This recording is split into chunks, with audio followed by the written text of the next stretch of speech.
भूतहा किला और शापित राजकुमार सुदूर घने जंगलों के बीच एक प्राचीन किला खड़ा था, राजगढ़ किला। सदियों से वीरान पड़ा यह किला रहस्यों से भरा था। गांव वालों का मानना था कि वहां रात होते ही अजीब अजीब आवाजें गूंजती थीं, कभी किसी के रोने की, कभी तलवारों की टकराने की और कभी किसी के कराहने की। गांव में एक साहसी युवक अर्जुन रहता था। वह इन कहानियों पर विश्वास नहीं करता था। उसने तय किया कि वह किले के रहस्य का पर्दाफाश करेगा। गांव वालों ने उसे बहुत समझाया, लेकिन वह नहीं माना। अर्जुन एक रात मशाल लेकर किले की ओर निकल पड़ा। जैसे ही उसने किले के अंदर कदम रखा, उसे ठंडी हवा का झोंका महसूस हुआ।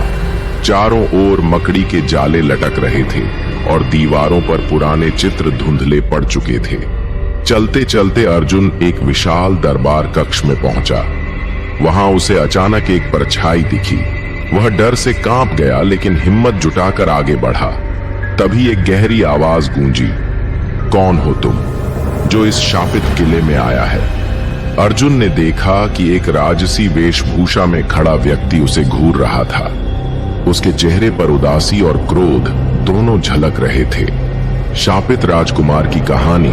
अर्जुन ने हिम्मत करके पूछा, आप कौन हैं? वह व्यक्ति धीरे धीरे बोला, मैं राजकुमार विक्रम हूं, इस किले का अंतिम उत्तराधिकारी। मुझे मेरे ही विश्वासघाती मंत्री ने काले जादू से शापित कर दिया था।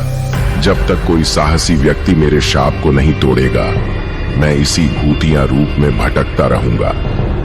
अर्जुन ने पूछा, मैं आपकी कैसे मदद कर सकता हूं?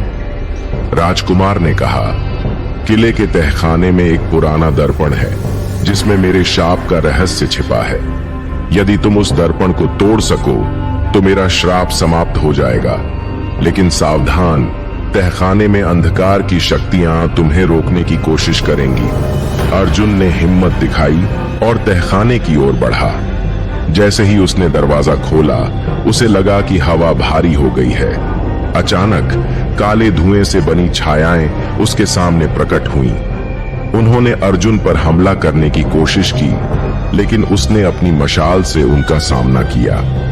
आखिरकार अर्जुन ने पुराने दर्पण को देखा। उसमें एक भयानक चेहरा झलक रहा था, शायद वही दुष्ट मंत्री जिसने राजकुमार को शापित किया था। अर्जुन ने पूरा जोर लगाकर दर्पण पर प्रहार किया। धड़ाम! जैसे ही दर्पण टूटा, एक भयंकर चीख गूंजी। काले धुएं की छायाएं तितर बितर हो गईं और पूरा किला कांप उठा। धीरे धीरे राजकुमार विक्रम का चेहरा शांत और उज्जवल होने लगा। राजकुमार ने अर्जुन को धन्यवाद दिया, तुमने मेरे शाप को समाप्त कर दिया। अब मैं मुक्त हूं। यह किला भी अब भूतहा नहीं रहेगा। कुछ ही पलों में राजकुमार स्वर्णिम प्रकाश में विलीन हो गया। किले की भयानक हवा अब सामान्य हो गई थी। अर्जुन विजयी होकर गांव लौटा और सबको यह अद्भुत कहानी सुनाई।